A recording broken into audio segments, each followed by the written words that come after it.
Hello students, hello everyone. तो question number 15 तक complete कर लिए हम लोग already. Last video lectures chapter friction चल रहा है, तो क्वेश्चन नंबर 16 से आगे प्रोसीड करते हैं। तो आइए देखें क्वेश्चन नंबर 16 क्या कह रहा है। A car is going at a speed of 21.6 kilometre per hour when it encounters a 12.8 metre long slope, ये जो स्लोप दिख रहा है, of angle 30 degree. The friction coefficient between the road and tire is 1/2√3। तो क्या दिखाना है? So that no matter how hard the driver applies the brakes, the car will reach the bottom with a speed greater than 36 kilometre per our. तो एक car आ रहा है इधर, ये यहाँ पे आने के बाद इसको एक स्लोप दिखता है, ये 12.8 मीटर का। तो ये ब्रेक लगाता है, लेकिन ये कितना भी हार्ड ब्रेक लगा ले, ये जब बॉटम पे पहुंचेगा तो इसका स्पीड 36 किलोमीटर पर आवर से ज़्यादा ही होगा, ऐसा क्वेश्चन कह रहा है। तो आइए देखें कितना स्पीड है। सॉल्यूशन तो क्या गिवन है, कितने स्पीड से आ रहा है? तो इनिशियली u वो आ रहा है 21.6 किलोमीटर पर आवर से।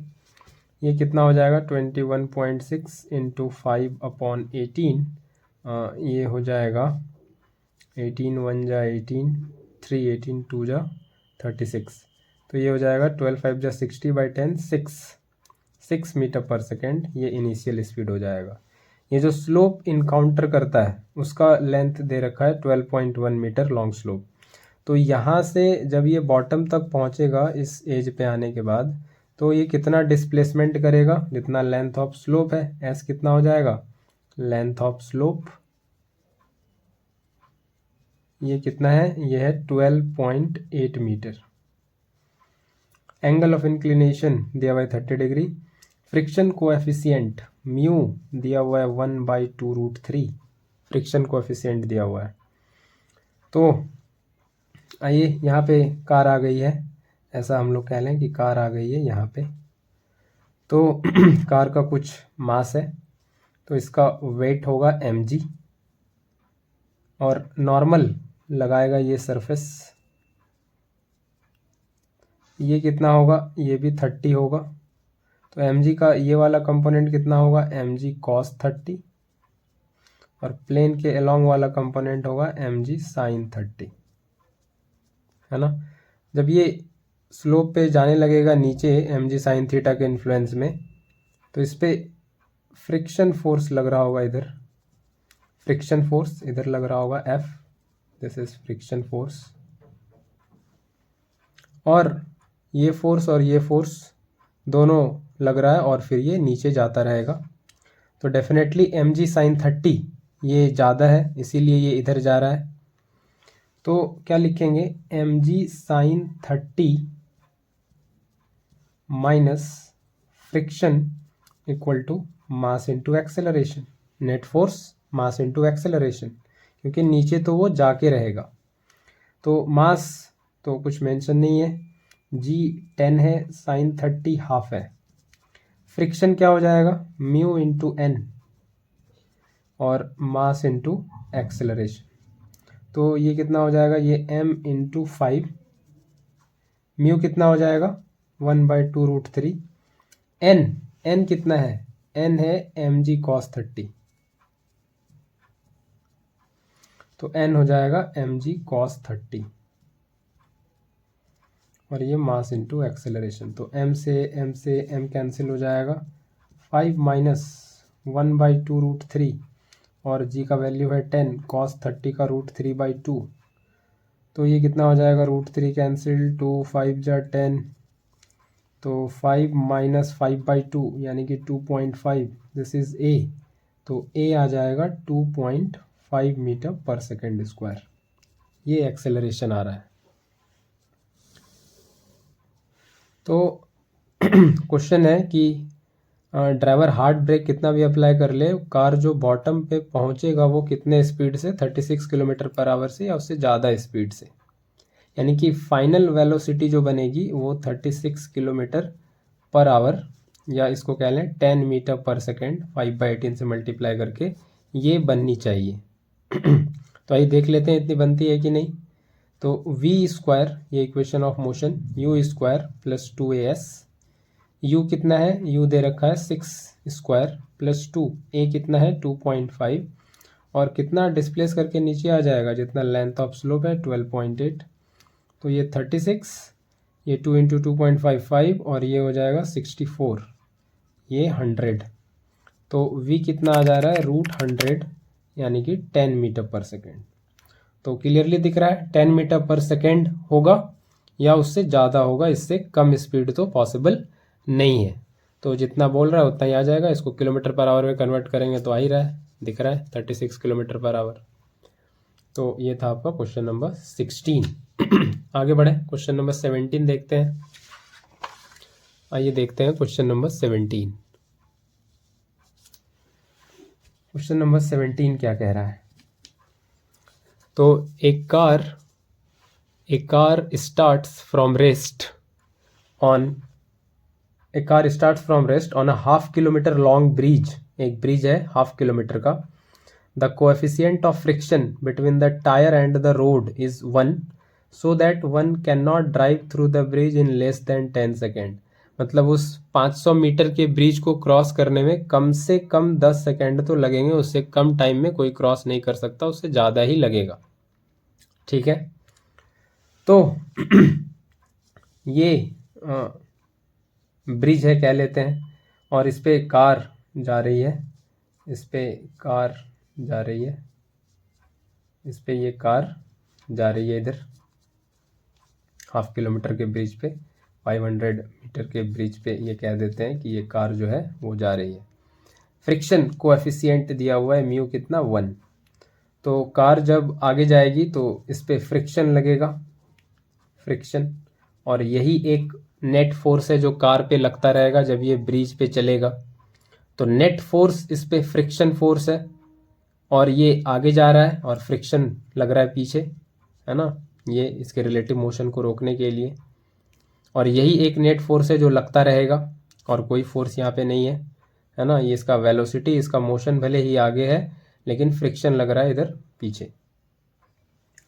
तो कार को अगर मिनिमम टाइम में इस 500 मीटर ब्रिज को क्रॉस करना है तो कार का क्या ज़्यादा होना पड़ेगा, एक्सेलरेशन। एक्सेलरेशन क्या होना पड़ेगा, ज़्यादा। कार का एक्सेलरेशन ज़्यादा होना है तो क्या होना पड़ेगा, जो नेट फोर्स है वो ज़्यादा होना पड़ेगा। जो फ्रिक्शन फोर्स है यहाँ पे, तो फ्रिक्शन फोर्स क्या होना पड़ेगा, ज़्यादा, तभी एक्सेलरेशन ज़्यादा होगा। तो F, this is mass into maximum acceleration, यही फोर्स लग रहा है, नेट फोर्स यही है, friction force, mass into acceleration, और फोर्स नहीं है अभी। तो फ्रिक्शन क्या होता है, ये होता है mu into N, this is mass into maximum acceleration.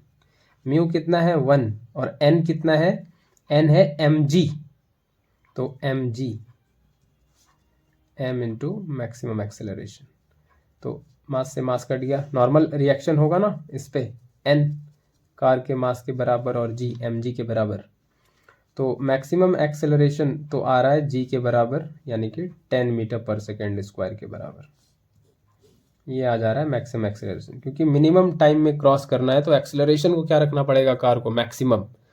तो नेट फोर्स जो लग रहा है फ्रिक्शन, उसको भी क्या रखना पड़ेगा, बहुत ज़्यादा, मैक्सिमम। तो ये एक्सेलरेशन आ गया। अब इस ब्रिज को क्रॉस करना है 10 सेकेंड के कम टाइम में, ये भी बात ठीक है। तो क्या करेंगे, तो कितना चलना है कार को वो दिया हुआ है, एस दिया हुआ है 500 मीटर, है ना, ये दे दिया है 500 मीटर। और कुछ दे रखा है क्या, और कुछ भी नहीं दे रखा है, और कुछ भी नहीं दे रखा है। ठीक है, तो कार रेस्ट से स्टार्ट कर रहा है, ये देखा आप लोगों ने, नोट किया, कार स्टार्टिंग फ्रॉम रेस्ट, यानी कि इनिशियल वेलोसिटी जो है वो 0 मीटर पर सेकेंड है। तो इक्वेशन ऑफ मोशन यूज कर सकते हैं, s equal to u t plus half a t square. S कितना है 500, इनिशियल वेलोसिटी 0, हाफ कितना है मैक्सिमम एक्सेलरेशन 10, और टी का स्क्वायर। तो टी स्क्वायर यहाँ से देखें तो ये आएगा 500 इंटू 2/10, तो ये आ रहा है 100, और टी यहाँ से रूट ले लेंगे तो ये आ जाएगा 10 सेकेंड। कितना आ जाएगा, 10 सेकेंड आ जाएगा। तो क्लियरली दिख रहा है कि कम से कम 10 सेकेंड तो लगेगा ही, इससे कम में बात बनने वाली है नहीं।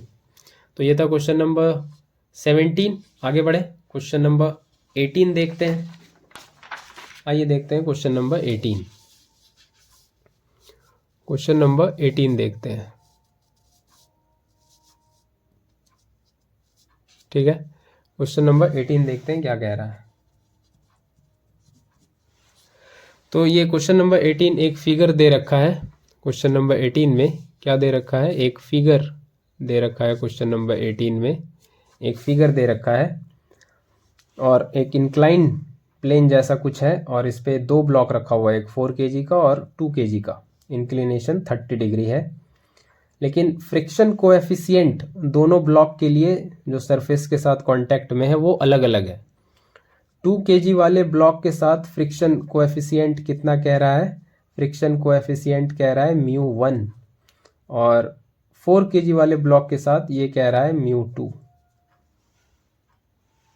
तो क्वेश्चन में निकालने बोला है एक्सेलरेशन किसका, 2 kg के ब्लॉक का। ये जो 2 kg के ब्लॉक है इसका, 2 kg का जो ब्लॉक है इसका एक्सेलरेशन निकालना है। तो कैसे करेंगे आइए देखें। तो कंडीशन अलग अलग दे रखा है, दो क्वेश्चन है, दोनों के लिए अलग अलग एक्सेलरेशन निकालना है। पहला कंडीशन है कि μ1 0.20 है और μ2 0.30 है। क्या समझ में आ रहा है इससे, μ1 0.20 है और μ2 0.30 है। इसका मतलब ये हुआ कि ये जो 2 kg का ब्लॉक दिख रहा है और ये जो 4 kg का ब्लॉक दिख रहा है, इस पे जो फ्रिक्शन फोर्स ऑफर होगा सरफेस के द्वारा, इसका क्या है μ2। तो ये μ2 और नॉर्मल रिएक्शन जो लगेगा उस हिसाब से वो देखेंगे अभी। इस पे जो फ्रिक्शन F2 ऑफर होगा और इस पे जो फ्रिक्शन F1 ऑफर होगा, पहले ये देख लें क्या ऑफर हो रहा है। तो फ्रिक्शन फोर्स 4 kg के ब्लॉक पे जो ऑफर होगा वो देखें, कोफिशिएंट ऑफ फ्रिक्शन कितना है 4 kg के ब्लॉक, μ2 कितना है 0.30। यहाँ पे कोएफिशिएंट ऑफ फ्रिक्शन 0.30 है और F1 के केस में कोएफिशिएंट ऑफ फ्रिक्शन जो 2 kg के ब्लॉक पे लगेगा वो 0.20 है। इसका क्या मतलब हुआ, इसका मतलब ये हुआ कि ये इंक्लाइंड प्लेन पे जब ये नीचे आ रहा होगा तो फ्रिक्शन 2 kg के ब्लॉक पे कम लग रहा है। तो इसका मतलब ये हुआ कि इसको इधर कम, नीचे आने में इसको कम फ्रिक्शन ऑफर होगा, इसके नीचे आने में कम रेजिस्टेंस मिलेगा इसको रिस्पेक्टिव टू 4 kg के ब्लॉक। 4 kg के ब्लॉक पे फ्रिक्शन ज़्यादा है, इसको ज़्यादा ताकत से रोका जाएगा सरफेस के द्वारा मुकाबले 2 kg के ब्लॉक को। ठीक है, तो इसका मतलब ये हुआ कि 2 kg ज़्यादा एक्सेलरेशन से नीचे आएगा 4 kg के मुकाबले, क्योंकि इसको रोकने वाला फोर्स जो है वो उसका कोएफिशिएंट ऑफ फ्रिक्शन के वजह से वो कम है, फ्रिक्शन फोर्स कम है। तो ये इधर बहुत ज़्यादा तेज़ी से आएगा, इसको तोड़ फोड़ के निकल जाएगा, ऐसा तो होगा नहीं। तो क्या होगा यहाँ पे कि ये 2 kg और 4 kg का ब्लॉक साथ में चलेगा, दोनों एक सिस्टम बन के नीचे आएगा। ये 2 kg और 4 kg का ब्लॉक दोनों एक साथ चिपक के आएगा नीचे, क्योंकि 2 kg का एक्सेलरेशन ज़्यादा है 4 kg के ब्लॉक से। तो ये ज़्यादा तेज़ी से आएगा 2 kg के ब्लॉक में, 2 kg के ब्लॉक में एक्सेलरेशन ज़्यादा होगा क्योंकि उसको उस पर फ्रिक्शन कम लग रहा है। तो होगा क्या, 2 kg और 4 kg के block, 2 kg and 4 kg block एक सिस्टम की तरह विल मूव टुगेदर, एक साथ एक एक्सेलरेशन से आगे बढ़ेंगे। ठीक है, एक साथ एक एक्सेलरेशन से आगे बढ़ रहे होंगे दोनों। तो दोनों टोटल मास कितना हो जाएगा 6 kg। तो 6 kg पे इधर फोर्स कितना लगेगा, 4 + 2 g sin 30, ये इधर लग रहा होगा और नीचे ही आ रहा है तो एक्सेलरेशन, नेट एक्सेलरेशन इधर ही है, लेकिन फ्रिक्शन दोनों पे अलग अलग है। तो जो इसको काउंटर करेगा नीचे आने से F1 और F2, इसको F2 कह लें, इसको F1 कह लें। फ्रिक्शन अलग अलग है जो इसको रिलेटिवली काउंटर करेगा, नीचे आने से रोकेगा। तो क्या है सिनेरियो, सिनेरियो कुछ ये है, 4 + 2 g sin theta sin 30 minus minus 4G नहीं लिखें, फ्रिक्शन फोर्स जो लग रहा है, तो 4 kg वाले ब्लॉक पे फ्रिक्शन कितना कह रहे हैं F2 और 2 kg वाले पे F1, और ये नेट फोर्स हो गया और मास इनटू एक्सेलरेशन अगेन 4 + 2 मास हो गया एंड दिस इज एक्सेलरेशन, क्योंकि एक ही एक्सेलरेशन से दोनों ब्लॉक आने वाला है। तो ये हो गया 6G sin 30। F2 कितना है, F2 कितना होगा, F2 4 kg ब्लॉक पे फ्रिक्शन कितना लगेगा, तो μ2 और n होता है n, और F1 कितना होगा μ1 और n होता है 4 + 2a, है ना। तो F2 ब्लॉक के लिए है तो इसको N2 कह दें, और F1 2 kg ब्लॉक के लिए इसको N1 कह दें, क्योंकि मास अलग अलग है तो नॉर्मल रिएक्शन अलग अलग आएगा।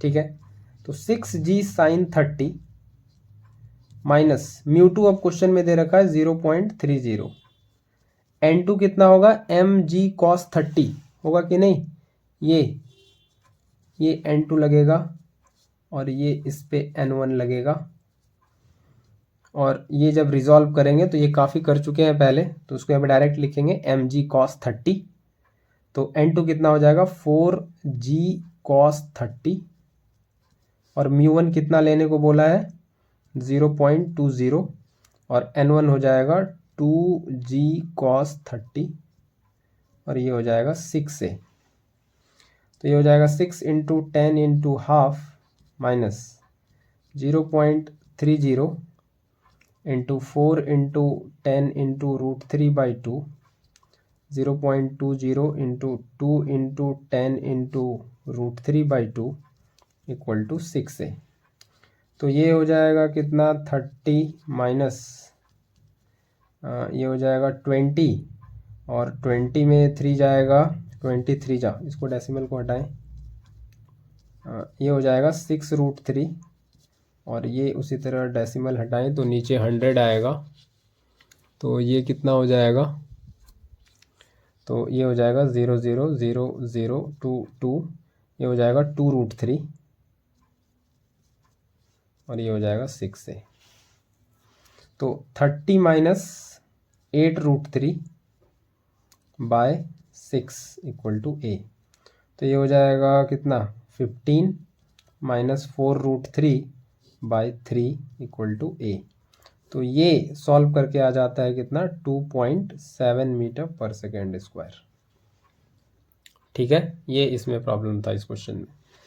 सेकंड क्वेश्चन नंबर बी देखें तो ये बस फ्रिक्शन कोएफिशिएंट फ्लिप हो गया है बस, लेकिन उससे काफ़ी बड़ा चेंज आ जाता है इस क्वेश्चन में। कोएफिशिएंट ऑफ फ्रिक्शन फ्लिप कर दी, ऐसा नहीं कोई चेंज नहीं आएगा, काफ़ी ड्रामेटिक चेंज आ जाएगा क्वेश्चन में, अभी आप लोग को दिखने वाला है, ये बहुत ज़्यादा अंतर आ जाएगा। तो क्या हो जाएगा, एक बार हम फिर से इधर बना के इसको बताने की कोशिश करें। ये 4 kg का ब्लॉक है और ये इधर 2 kg का ब्लॉक है। ठीक है, 4 kg का और इधर 2 kg का ब्लॉक है ना, दिख रहा है, आई होप विजिबल होगा अच्छे से। ठीक है, इधर 2 kg का ब्लॉक है, ये इंक्लिनेशन जो है 30 है ही। तो अब इस बार बदल दिया गया है गेम, ये μ2 4 kg ब्लॉक के लिए है, μ2 इसको कर दिया गया है 0.20, और μ1 को कर दिया गया है 0.30। इस बार गेम बदल दिया गया है, हालात बदल दिए गए हैं, जज्बात बदल दिए गए हैं, तो चीज़ें बदल जाएगी।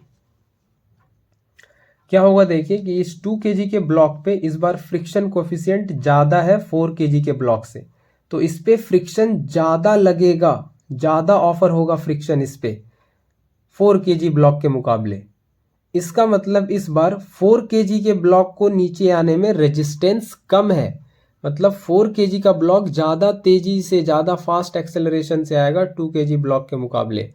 तो यहाँ पे रिलेटिव सेपरेशन आ जाएगा 4 kg और 2 kg के ब्लॉक में, क्योंकि ये ज़्यादा फास्ट चलेगा, ये थोड़ा कम फास्ट चलेगा, ये पीछे रह जाएगा थोड़ा।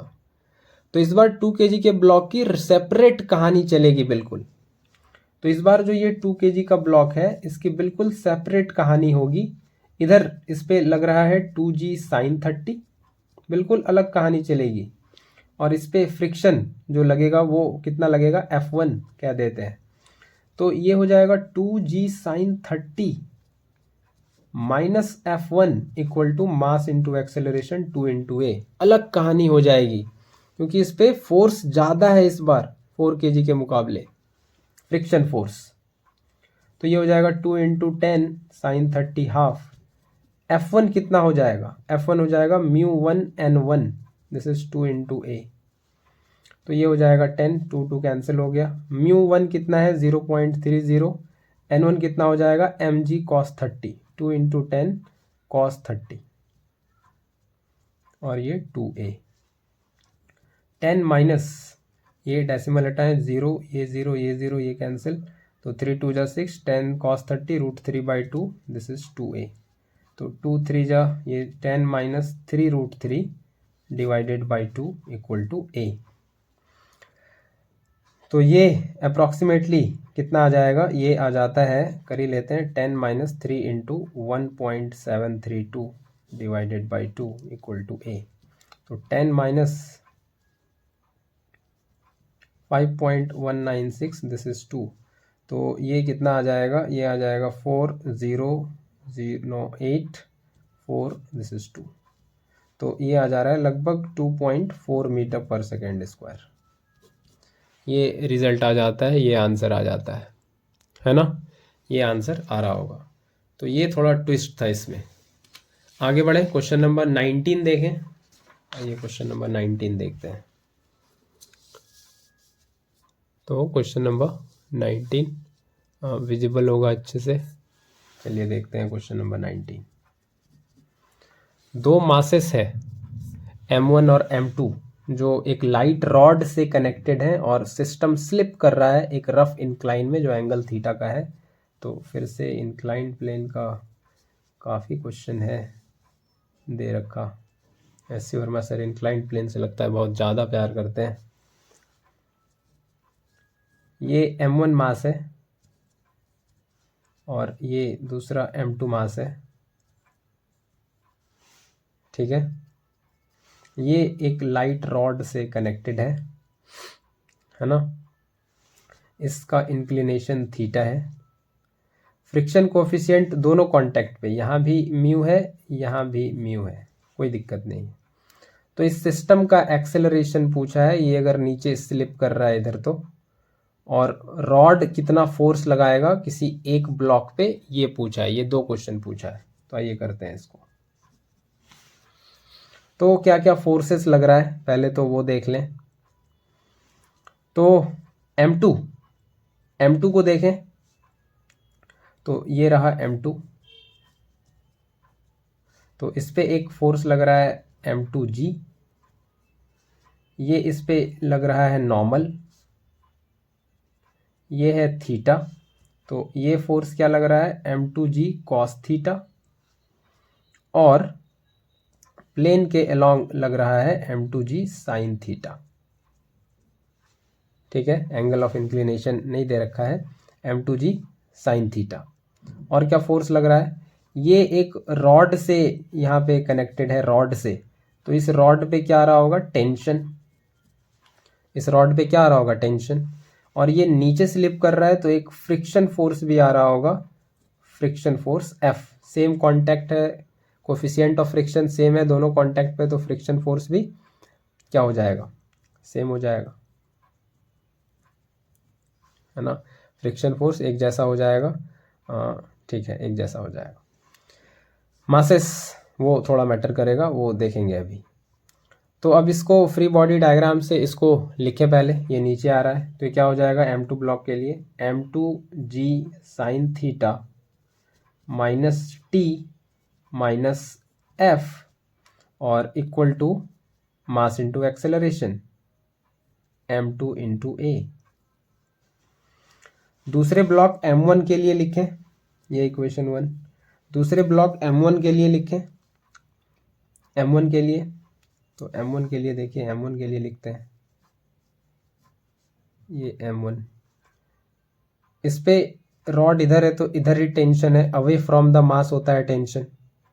ये नीचे स्लिप कर रहा है तो फ्रिक्शन फोर्स तो इधर ही लगेगा, म्यू इंटू एन, एन होगा m1g, तो अलग अलग आएगा, तो इसको अलग कर देते हैं, इसको F2 लिखते हैं, इसको F2 लिखते हैं और इसको F1 लिखते हैं, मास अलग है क्योंकि, तो इस पे आ जाएगा F1, ये भी ठीक है। और क्या फोर्स लग रहा है, तो इसको भी ब्रेक कर लें, m1g और इधर नॉर्मल n, और बेसिकली इसको m2g cos थीटा है तो इसको भी n2 कर लेते हैं, इसको n1 कर लेते हैं, ये थीटा, तो ये हो जाएगा m1g cos थीटा, और ये नीचे आ रहा है तो ये m1g sin थीटा। तो टेंशन तो इधर ही है, इस बार टेंशन तो इधर ही है, तो इधर क्या बनेगा, m1g sin theta plus t minus F1 equal to m1a, ये बन रहा है इक्वेशन सेकेंड। तो अब दोनों को ऐड कर लें सिंपली, तो ये हो जाएगा m1 plus m2g sin theta, ये टेंशन कैंसिल हो जाएगा, माइनस ये क्या बनेगा F1 प्लस F2, और ये हो जाएगा m1 प्लस m2a। तो m1 plus m2g sign theta minus F1 कितना होगा, μ1 इंटू n1, F2 कितना होगा, μ2 इंटू n2, और ये m1 प्लस m2a। तो ये हो जाएगा m1 plus m2g sign theta minus μ1, ये तो म्यू ही दे रखा है दोनों जगह, n1 क्या हो जाएगा, n1 वर्टिकल, ये फोर्स को बैलेंस करेगा, m1g cos थीटा, तो n1 क्या हो जाएगा, m1g cos थीटा के बराबर, तो ये हो जाएगा m1g cos थीटा, और μ2 तो म्यू ही है, n2 क्या हो जाएगा यहाँ से, m2g cos थीटा, तो ये हो जाएगा m2g cos थीटा, और ये हो जाएगा m1 प्लस m2a। तो m1 plus m2g sign theta minus mu common कर लें, g कॉमन कर लें, cos थीटा कॉमन कर लें, m1 plus m2 equal to m1 plus m2a।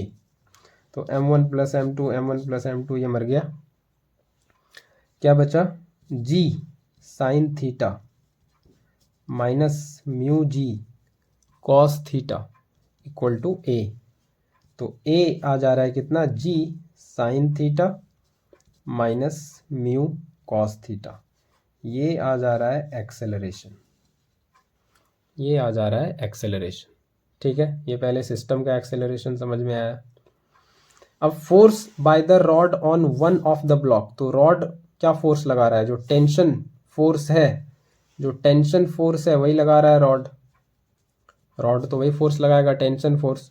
तो दोनों में से किसी एक इक्वेशन पे इस एक्सेलरेशन का वैल्यू रख के देख लें, जो सॉल्व करके आ जाता है जीरो आ जाता है। इस एक्सेलरेशन को g sine theta minus mu cos theta, या तो इसमें आप जब सब्स्टिट्यूट कर लीजिएगा इसको खुद से, जब इसमें सब्स्टिट्यूट कीजिएगा ये वैल्यू, तो टेंशन फोर्स जीरो आ जाएगा, जीरो के बराबर आ जाएगा। आप इसको करके देख सकते हैं, तो ये काम आप लोग कर लीजिएगा, मुझे पूरा विश्वास है आप लोग कर लीजिएगा इसको। ए का वैल्यू ये g sine theta minus mu cos theta, या तो इस इक्वेशन में या इस इक्वेशन में आपको रख देना है, किसी भी एक इक्वेशन में, तो आपका ये वैल्यू टेंशन का वैल्यू जीरो आ जाएगा। ठीक है, आगे बढ़ें, 20 नंबर देखें क्वेश्चन नंबर 20, और ये लास्ट क्वेश्चन होगा आज का हमारा। क्वेश्चन नंबर 20 देखते हैं, चलिए आइए। तो एक ब्लॉक है m मास का, जिसको रखा गया है रफ हॉरिजॉन्टल सरफेस पे, तो ये रफ हॉरिजॉन्टल सरफेस पे m मास के ब्लॉक को रखा गया है। तो coefficient of static friction between block and the surface is mu, तो दे दिया है, इसका कोएफिशिएंट म्यू है। Block is to be pulled by applying a force to it, इस पे एक फोर्स लगा के इसको पुल किया जा रहा है। तो what is the minimum force needed to slide the block, और किस डायरेक्शन में फोर्स एक्ट होना चाहिए। तो फोर्स पूछा है मिनिमम फोर्स पूछा है। तो अभी हमको कोई आइडिया नहीं है कि फोर्स लग कैसे रहा है। अभी हमको कोई आइडिया नहीं है, फोर्स एकदम सीधा हॉरिजॉन्टल लग रहा है 0 डिग्री पे कि 180 डिग्री पे या 90 डिग्री पे, कितने फोर्स पे मिनिमम वैल्यू देगा ये कुछ आइडिया नहीं है हम लोग के पास अभी। तो हम लोग क्या करेंगे, सीधा सीधा जनरल केस ले लेंगे कि फोर्स एक एंगल पे लग रहा है इस ब्लॉक पे। अब वो एंगल कुछ भी हो सकता है, 0 डिग्री हॉरिजॉन्टल सीधा लग जाए, 180 डिग्री अपोजिट लग जाए, कुछ एंगल पे लग जाए, कैसे भी लग जाए। तो हम लोग कह देते हैं कि फोर्स एक सर्टेन एंगल पे लग रहा है हॉरिजॉन्टल से। तो कंपोनेंट रिजॉल्व करेंगे तो इधर क्या आएगा, एफ कॉस थीटा, और परपेंडिकुलर कंपोनेंट ये आएगा एफ साइन थीटा। इस ब्लॉक पे नीचे फोर्स लग रहा है mg, है ना, और इस ब्लॉक पे नॉर्मल रिएक्शन लग रहा है ऊपर n, ठीक है। और ये f के horizontal component f cos theta के इन्फ्लुएंस में ये इधर स्लाइड करने की कोशिश करेगा, तो इस पे ऐसे लग जाएगा फ्रिक्शन। तो अब सारे फोर्सेस को देखें, बैलेंस करें। वर्टिकल फोर्स पहले बैलेंस करें, तो n plus F sine theta equal to mg। तो n कितना आ जाएगा, ये आ जाएगा mg minus F sine theta, ये आ रहा है पहला। अब हॉरिजॉन्टल फोर्स देखें तो एफ कॉस थीटा कितना हो जाएगा, इसको जस्ट स्लाइड करना है तो नियरली कह सकते हैं कि एफ कॉस थीटा फ्रिक्शन से लगभग बराबर है एग्जैक्टली। तो थोड़ा ज़्यादा होना पड़ेगा इससे, इसको हल्का स्लाइड करना है तो, लेकिन ये वो वाला सिनेरियो है at the verge of slipping है, तो F cos theta nearly friction के बराबर कह सकते हैं। तो एफ कॉस थीटा फ्रिक्शन के बराबर। तो एफ कॉस थीटा यहाँ से कितना आ रहा है, एफ होता है कितना, म्यू इंटू एन, म्यू दे रखा है ना, कोएफिशिएंट ऑफ फ्रिक्शन। तो F cos theta this is mu, और एन कितना हो जाएगा, एन हो जाएगा यहाँ पे दे रखा है mg, नहीं होगा mg, कितना आया है n, mg minus F sine theta, ठीक है। तो F cos theta equal to mu mg minus mu F sine theta. तो ये क्या हो जाएगा, f1 minus basically F cos theta, इसको इधर लेते हैं, plus mu F sine theta equal to mu mg। तो यहाँ से f कॉमन करें तो ये आ जाएगा cos theta plus mu sine theta equal to mu mg। तो f का वैल्यू यहाँ से आ रहा है mu mg by cos theta plus mu sine theta, ये आ जा रहा है f का वैल्यू। लेकिन क्वेश्चन में ये नहीं पूछा, क्वेश्चन में पूछा है कि मिनिमम फोर्स कितना नीडेड है ब्लॉक को स्लाइड कराने के लिए। तो इस फोर्स का अब मैक्सिमा मिनिमा करके देखना पड़ेगा, जो हम लोग पहले भी कई बार किए हैं, पिछले वर्क एनर्जी में और इसमें भी शायद किए हैं। तो इस फोर्स का देखना है मिनिमम वैल्यू, तो हम लोग को एक मैथमेटिकल टूल का हेल्प लेना पड़ेगा फॉर मिनिमम फोर्स या मैक्सिमम फोर्स। हम लोग क्या करते हैं, इस f को करते हैं डिफरेंशिएट, किसके टर्म्स में, जिसका वो फंक्शन है, ये थीटा का यहाँ फंक्शन है, तो df by D theta equal to 0, ये करना पड़ता है मैक्सिमा मिनिमा के लिए। तो जब इसको डिफरेंशिएट करेंगे तो ये क्या बनेगा, cos theta plus mu sine theta और इक्वल टू, ये म्यू mg तो कांस्टेंट है 0 हो जाएगा, माइनस म्यू mg, और डिनोमिनेटर को डिफरेंशिएट करेंगे तो कॉस थीटा का डिफरेंशिएशन माइनस साइन थीटा और म्यू साइन थीटा का डिफरेंशिएशन म्यू कॉस थीटा, और नीचे हो जाएगा cos theta plus mu sine theta का होल स्क्वायर इक्वल टू 0। तो ये तो इधर जाके 0 ही हो जाएगा, ये माइनस माइनस खुलेगा प्लस होगा, म्यू mg साइन थीटा, और ये इधर माइनस इससे मल्टीप्लाई होगा तो माइनस म्यू का स्क्वायर mg कॉस थीटा और इक्वल टू 0, ये ऐसा होगा। mg भी यहाँ से कैंसिल हो जाएगा, mu sine theta minus mu square cos theta, ये बचेगा। तो mu sine theta equal to mu square cos theta ये आ रहा है, और कॉस को इधर लेते हैं तो ये हो जाएगा tan theta equal to mu, ये आ जा रहा है tan theta equal to mu. तो मैक्सिमा मिनिमा करने के बाद ये रिजल्ट आ रहा है कि टेन थीटा म्यू है। तो टेन थीटा म्यू है तो क्या करें, टेन थीटा है कितना म्यू, थीटा ये टेन और mu perpendicular by base mu और ये बेस वन, तो ये कितना आ जाएगा वन प्लस म्यू स्क्वायर। तो यहाँ से कॉस थीटा कितना आ जाएगा, base by hypotenuse one by root under one plus mu का स्क्वायर।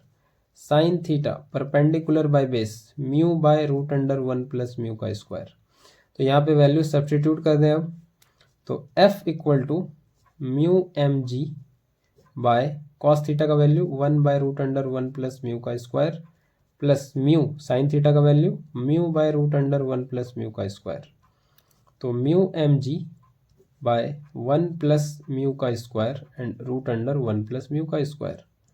तो म्यू एम जी तो वन प्लस म्यू का स्क्वायर है और नीचे वन प्लस म्यू का स्क्वायर पे पावर हाफ है, तो सेम बेस है डिवीजन में है तो पावर सब्ट्रैक्ट हो जाएगा, वन माइनस हाफ हाफ, तो रूट रह जाएगा वन प्लस म्यू का स्क्वायर। तो ये है वो minimum force mu M G by root under one plus mu का स्क्वायर, ये है वो मिनिमम फोर्स जो क्वेश्चन में पूछा जा रहा है।